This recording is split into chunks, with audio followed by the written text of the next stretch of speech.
朋友们，笑死了！美军连续多天袭击印度的货轮，造成3人死亡。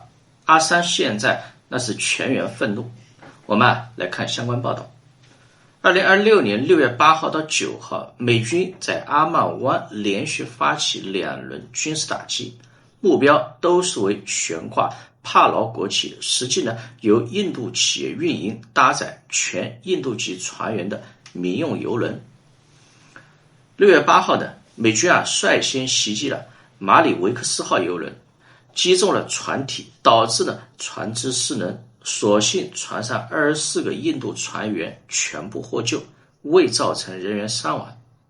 但是在6月9号晚上，美军再度出手，从林肯号航母起飞 FA-18 战机，对于另外一艘印度运营的油轮塞特贝洛号发射精准的制导导弹，命中了发动机舱。袭击呢直接导致油轮起火瘫痪，失去动力。而船上24个印度船员中的21人成功获救，最初失踪的3个船员后续呢被官方证实不幸遇难。这也是美国自从4月启动伊朗货运封锁以来首次致死性的袭击事故。那么事发时船员曾经紧急的发出求救信号，直言美军导弹击中机舱，船体持续下沉，现场局势十分危急。事件发生之后呢，印度第一时间启动外交维权。当地时间6月10号，印度外交部紧急召见美国驻印临时代办，就美军的袭击民用商船造成印度公民遇难一事提出强烈的正式抗议，并且还递交了官方抗议照会。印度官方明确表态，民用商业船只的航行安全不容侵犯，要求美方立刻终止海峡军事打击，缓和地区紧张局势，恢复霍尔木兹海峡阿曼湾的正常自由通航秩序，同时全力保障海外印度公民和航运的安全，安抚国内民意。但是出人意料，美方态度极度的强硬且傲慢。美军中央司令部公开为军事行动辩护，宣称呢2次袭击都是合法合规的。美国的理由是涉事的油轮违反了美国对伊朗的海上封锁禁令，擅自尝试从伊朗运输石油，而且在美军多次发出拦截指令之后拒不服从，最终引发了军事打击，所有后果由船只方自行承担。美国呢还补充说明，这次打击精准针对船只的动力系统，刻意避开了人员密集区域，已经实现了最小化的伤亡。这套说辞在3个印度船员遇难的事实面前显得是极具讽刺意味，也引发了印度舆论的强烈不满。伊朗的经济命脉高度依赖石油出口，美国自今年4月起实施伊朗海上石油封锁，目的就是彻底的切断伊朗海外石油贸易，通过经济施压重创伊朗的财政，削弱其军事和区域影响力，逼迫伊朗在谈判桌上全面让步。那么截至目前，美军已经击毁了8艘违规船只，劝发了134艘船只，全面收紧中东的航运管控。但是美军精准选择打击印度油轮这是刻意的战略威慑。长期以来呢，印度秉持富贵险中求的贸易策略，无视美国对伊的制裁，坚持低价进口伊朗石油，加工转售来获利，成为伊朗石油重要的资金流入渠道，而这是美国绝对无法容忍的。更关键的是美国借此杀鸡儆猴，即便印度你是美国之前一直倚重的印太战略重要伙伴，号称是印度洋霸主，但只要敢违背美国的制裁禁令，触碰了美国的利益，那么照样会遭到军事打击。美国借此也向全球各国来立威，所有国家必须服从美国的中东战略，任何参与伊朗石油贸易的行为都会付出沉重的代价。当然，这其中中国是除外的了。不过呢，印度以为中国行，他也行。这个事情印度灰头土脸，还不能发作。中国网友是看乐了。不过事情呢，也暴露了印度的2个致命的短板。一个呢是能源安全极度的脆弱。印度作为全球第3大石油消费国，超过 80% 的原油依赖进口，国内能源命脉是完全绑定中东航线。霍尔木兹海峡阿曼湾呢是其能源运输的唯一核心通道，而印度完全没有保障自身航运安全的能力。一旦中东局势持续升级，类似袭击将成为常态，印度全国能源供应、工业运转、民生稳定都会时刻面临断供的风险。第二呢，两头下注的外交彻底失灵了。美印近年来在印太战略、国防采购领域呢深度绑定，印度长期依赖美国来提升国际地位，但同时呢又不愿意放弃伊朗的廉价能源与贸易合作，长期在美伊之间左右平衡，两头获利。这次事件证明，大国博弈中是没有模糊空间的。美国不会因为印度的伙伴身份就妥协让步，伊朗也不会因为印度亲美而给予特殊优待。印度看似精明的平衡战略，实则呢是毫无抗风险能力，一旦利益冲突爆发，只会沦为大国博弈的牺牲品。这一次的致命袭击对印度人的打击其实很大。此前的美国高调把印度包装为核心战略伙伴，但是在印巴战争之后呢，美国把印度人一脚踢开，跟巴基斯坦好上了，就是因为看到了印度的无能和失败。本来呢，阿三还幻想着，好吧，这几年低调一点，跟美国不咸不淡的相处几年，然后呢，伺机再跪舔来恢复关系。结果呢，关键时刻美军的军事打击，冰冷的免责回应，彻底的让印度人脆弱的小心脏崩掉了。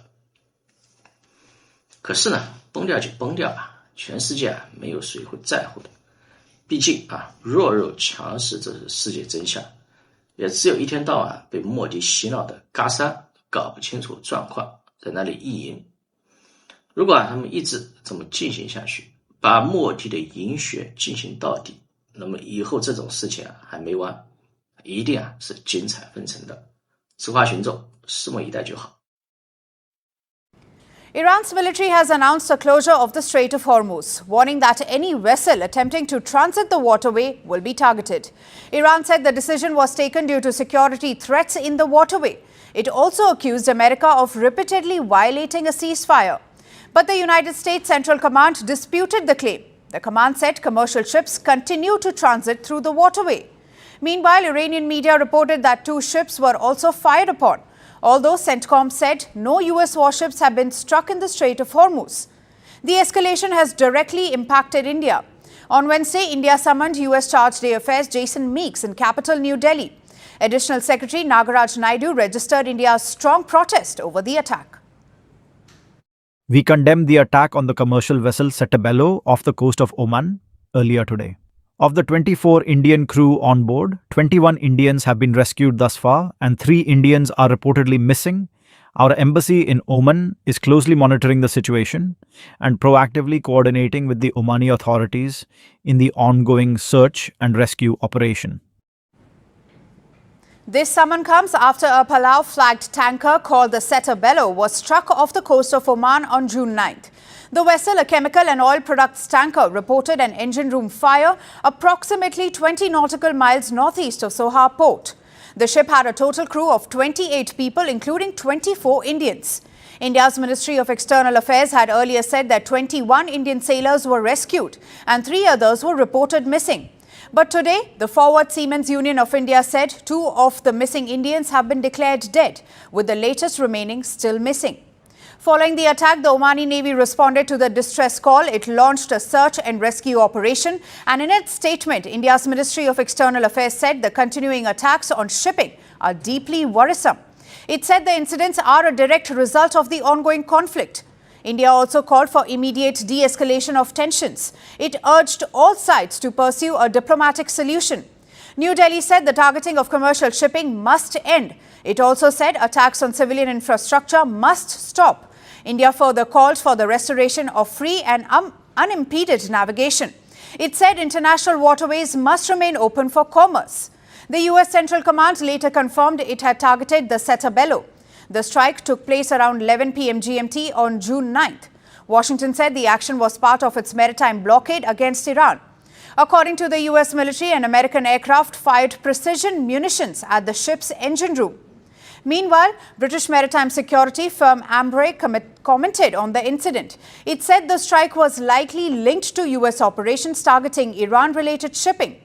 The Cetabello attack follows another maritime incident on Monday involving the tanker Marivex, which was attacked in the Gulf of Oman after allegedly attempting to sail to an Iranian port.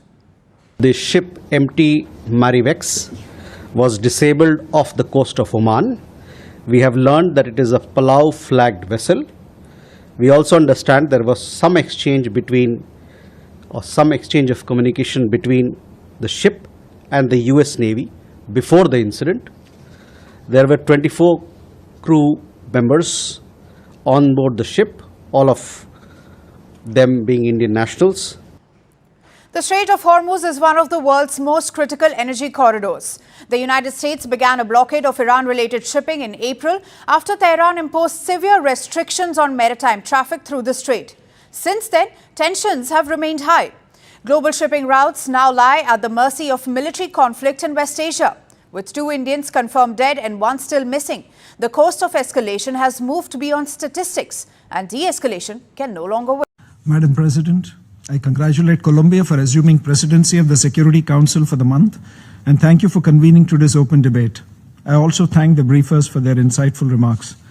Today's open debate is especially significant in the backdrop of the ongoing conflicts in the Middle East. The immense humanitarian and human toll in terms of loss of lives, injuries, and large-scale displacement of vulnerable civilian populations, impediments to freedom of navigation and consequent impact on global flow of commerce, including massive disruptions to established supply chains and global energy supplies. India would like to re-emphasize its position on the recent developments in the Middle East.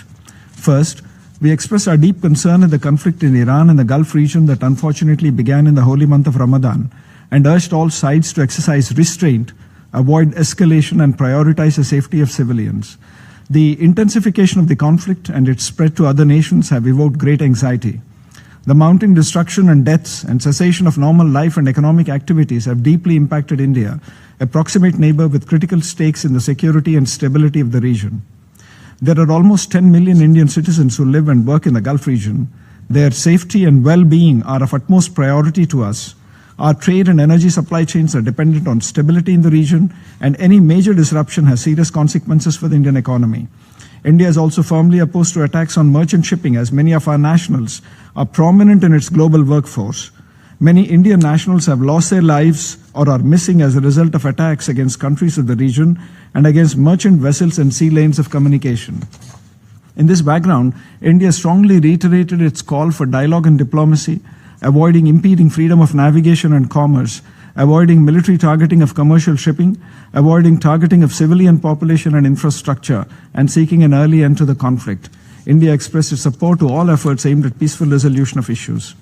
Second, regarding the situation in Gaza, we believe it has grave humanitarian implications that calls for a sustained ceasefire, humanitarian access, and a credible pathway towards a durable and peaceful resolution based on a negotiated 2-state solution with a sovereign, independent, viable state of Palestine living side by side in peace and security with Israel, within secure and recognized borders. This remains the only path to achieve lasting peace and overall prosperity. India is also a committed development partner of Palestine with projects worth $170 million. We will be handing over in a few days $2.5 million to UNRWA, the first tranche of our annual contribution of $5 million. Third, regarding Lebanon, we call for respect for Lebanon's territorial integrity and sovereignty and affirm the importance of implementing UN Security Council Resolution 1701 of 11th August 2006 as well as a declaration on the cessation of hostilities issued on 26 November 2024. Indian troops are deployed in UNIFIL, and we call for ensuring safety and security of peacekeepers. They carry out a vital mandate entrusted by this council, and they must not be targeted. India will also be sending medical assistance to Lebanon. Fourth, on Yemen, we remain committed to the unity, sovereignty, independence, and territorial integrity of the Republic of Yemen, condemn attacks on maritime navigation, emphasize that the protection of the vital Bab el-Mandab Strait and the southern Red Sea is a shared international responsibility and a matter of global interest, and remain opposed to attempts to undermine stability in the Gulf of Aden, the Arabian Sea, and the Indian Ocean. With regard to specific issues highlighted in the concept note, I'd like to make the following points. First, the UN Charter offers a repertoire of options to address conflicts and de-escalate tensions. None of these options have universal applicability. Every situation warrants a tailor-made, customized approach. The context must be an important consideration in identifying the best approach. For instance, as Article 36(2) of the UN Charter specifies, procedures that have been already agreed upon by concerned parties need to be given due consideration wherever applicable. In the context of the Middle East, peace agreements between Israel and Egypt and Jordan have been very durable. Second, national ownership must be a central parameter for the implementation of third-party interventions. External solutions must not be imposed. Parties concerned must be on board with regard to undertaking actions that are aimed at achieving peaceful resolution of issues. These parties must also be fully involved at all stages. Third, the international peace and security landscape is dynamic and fast changing.